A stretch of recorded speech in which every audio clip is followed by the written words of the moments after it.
Hi guys, +2 ഫിസിക്സിലെ ഏറ്റവും ചെറിയ ചാപ്റ്ററാണ് electro magnetic waves, EM waves.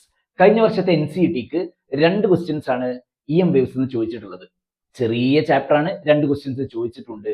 അപ്പോൾ ഏതൊക്കെയാണ് 2 ക്വസ്റ്റ്യൻ, അത് ചെയ്യാൻ വേണ്ട കോൺസെപ്റ്റ്, അങ്ങനത്തെ കാര്യങ്ങളൊക്കെയാണ് ഈ വീഡിയോയിൽ നമ്മൾ ഡിസ്കസ് ചെയ്യാൻ പോകുന്നത്. സിമ്പിൾ ചാപ്റ്ററാണ് EM വേവ്സ്, കറക്റ്റ് ആയിട്ട് മനസ്സിലാക്കി വെക്കണം. അപ്പോൾ നോക്കാം, ഒന്നാമത്തെ ക്വസ്റ്റ്യൻ എന്താ സ്ക്രീനിൽ കൊടുത്തിട്ടുണ്ട്.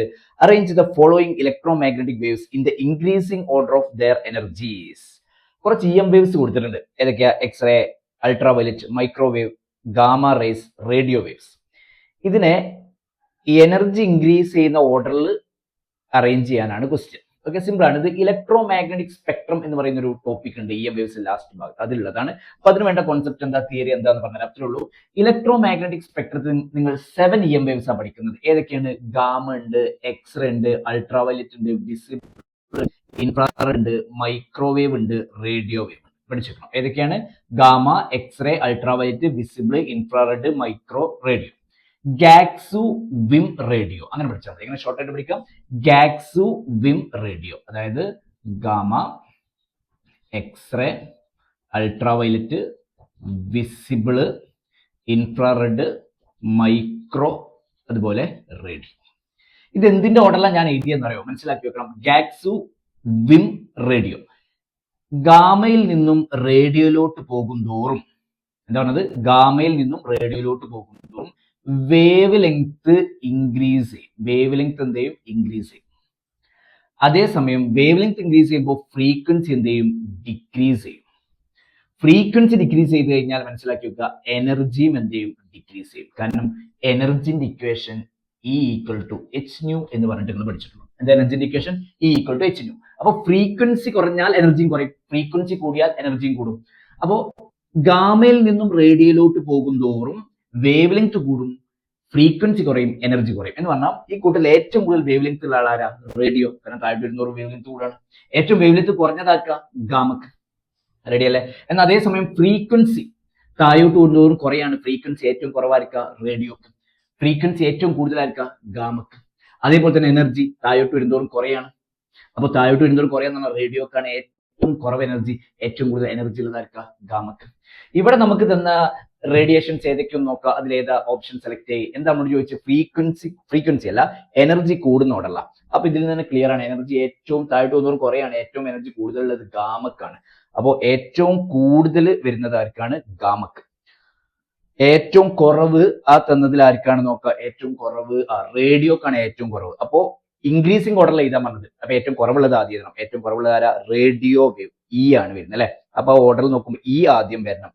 E ആദ്യം വരുന്ന ഓപ്ഷൻ ആകെ ഒന്നേ ഉള്ളൂ, 4th ഓപ്ഷൻ അല്ലെ.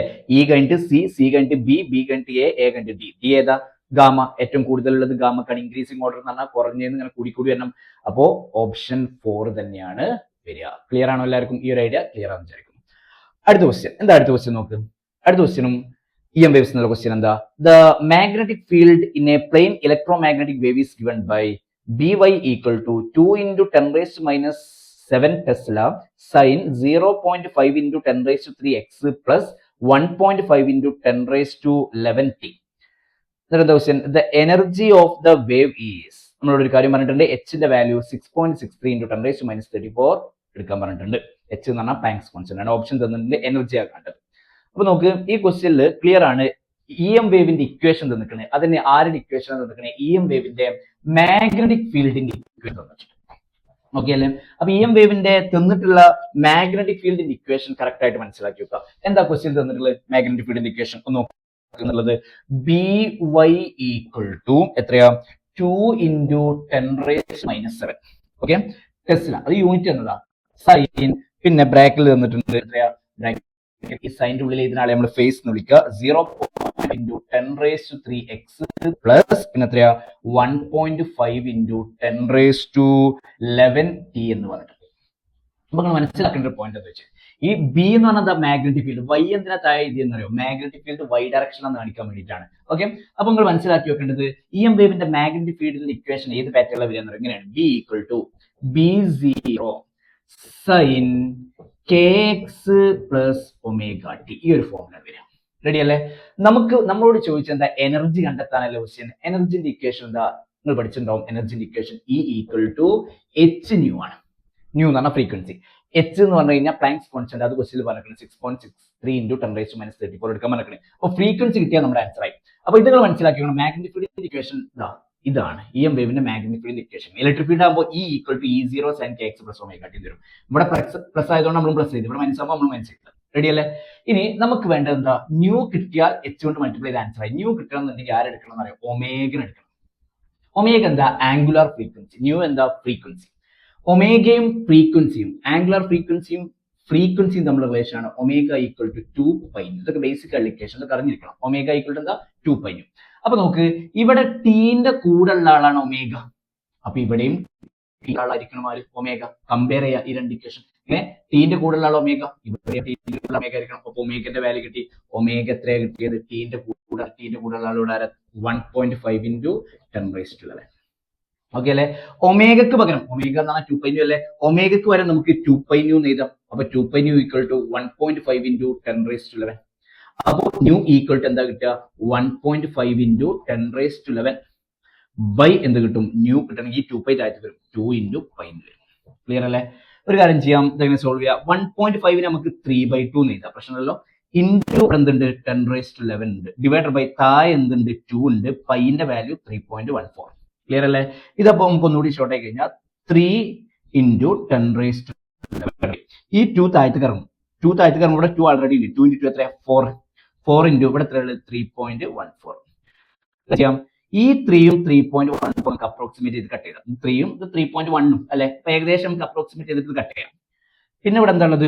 1/4 × 10⁻11. ശരിയല്ലേ? 1/4. 1/4 നമുക്ക് 0.25 എന്ന് എഴുതാം. ഇൻറ്റു എന്താ ഉള്ളത്? 10⁻11. റെഡി അല്ലേ? എന്താണ്? 0.25 × 10⁻11. അല്ലെങ്കിൽ ഇത് എങ്ങനെ എഴുതാൻ പറ്റും? ഈ 2 കെട്ടിട്ട് കഴിഞ്ഞാൽ 2.5 ഇൻറ്റു ഈ 2 കെട്ടിടുമ്പോൾ ഇവിടെ ഒന്ന് കുറക്കണം. ഇത് എത്രയാവും? 10⁻10 ആവും. റെഡി അല്ലേ? അപ്പൊ നമുക്ക് എന്ത് കിട്ടി? ഫ്രീക്വൻസി കിട്ടി 2.5 × 10⁻10. ഫ്രീക്വൻസിന്റെ യൂണിറ്റ് നിങ്ങൾക്ക് എല്ലാവർക്കും അറിയാം, ഹെർട്സ് ആണ്. അപ്പൊ ഫ്രീക്വൻസി കിട്ടി 2.5 × 10⁻10 ഹെർട്സ്. ഇനി നമുക്ക് വേണ്ട എനർജിയാണ്. എനർജി ആണ് ഇക്വേഷൻ എന്താ? E = hν. എച്ചിന്റെ വാല്യൂ ക്വസ്റ്റ്യൻ തന്നിട്ടുണ്ട് 6.63 × 10⁻34. ഫ്രീക്വൻസി ഇവിടെ കിട്ടിയത് എത്രയാ? 2.5 × 10⁻10. അപ്പൊ എത്ര വരിക? നമുക്ക് ആ 6.63 × 2.5. അതിന് പിന്നെ പവർ മൾട്ടിപ്ലൈ ചെയ്യാം. പവർ എത്ര? 10⁻34 × 10⁻10. അത് എത്ര വരിക? 10⁻34 + 10 എത്രയാ? -34 + 10 എത്രയാ? അല്ലെങ്കിൽ 10 ന്ന് -34 മൈനസ് ചെയ്യുക, എത്ര വരിക? -24. പിന്നെ ഉള്ളത് 6.63 × 2.5. അത് എത്ര വരിക? ഇതിപ്പോ 6 ആണെങ്കിൽ അങ്ങനെയൊക്കെ നമ്മൾ കറക്റ്റ് ചെയ്യുക, അല്ലാതെ അപ്രോക്സിമേറ്റ് ചെയ്ത് കാൽക്കുലേറ്റ് ചെയ്താൽ നമുക്ക് എക്സാക്ട് ഒന്നും വേണ്ട, ഓപ്ഷൻസ് ഉണ്ടല്ലോ. അപ്പൊ ഇത് 6 ആയിട്ട് എടുക്കുകയാണെങ്കിൽ 6 × 2.5 എത്ര? 6 × 2 12. പിന്നെ ഒരു 0.5 കൂടി വരുമ്പോൾ 3 കൂടി വരുമ്പോൾ 15 വരും. 15 × 10⁻24. എനർജിന്റെ യൂണിറ്റ് എന്താ? ജൂൾ. അപ്പൊ എന്താ കിട്ടിയത്? 15 × 10⁻24. നമ്മൾ അപ്രോക്സിമേറ്റ് ചെയ്ത് ചെയ്താണ്. ഇപ്പൊ എന്ത് ചെയ്യുക? ഓപ്ഷൻ സെലക്ട് ചെയ്യുമ്പോൾ ഇതിന് അടുത്തുള്ള ഓപ്ഷൻ സെലക്ട് ചെയ്യുക. ഏത് ഓപ്ഷൻ വരിക? ഓപ്ഷൻ 1 അല്ല, 2 കണ്ടില്ലേ? ഓപ്ഷൻ 2 എന്താ? 15.8 × 10⁻24 ജൂൾ. അപ്പൊ ആ ഓപ്ഷൻ ആണ് സെലക്ട് ചെയ്യേണ്ടത്. അപ്പൊ ഓപ്ഷൻ ഏതാ വരിക? ഓപ്ഷൻ ബി ആണ് വരിക. റെഡി അല്ലേ? അപ്പൊ EM വേവ്സ് NCERTക്ക് പ്രിപ്പയർ ചെയ്യുന്ന കുട്ടികളോട് എനിക്ക് പറയാനുള്ളത്, EM വേവ്സ് ശരിക്കും പഠിച്ചേക്കുക. കാരണം അതിൽ നിന്നുള്ള ക്വസ്റ്റ്യൻസ് എന്തായാലും നമുക്ക് ആൻസർ ചെയ്യാൻ പറ്റിയിരിക്കണം. സിമ്പിൾ ചാപ്റ്റർ ആണ്, കുറച്ചേ പഠിക്കാനുള്ളൂ. അതെന്തായാലും പഠിക്കുക. ഇനി വേറെയുള്ള ചാപ്റ്ററിലെ ക്വസ്റ്റ്യൻസ് ഒക്കെ ആയിട്ട് നമുക്ക് വേറെ വീഡിയോസിൽ കാണാം. Okay, bye bye.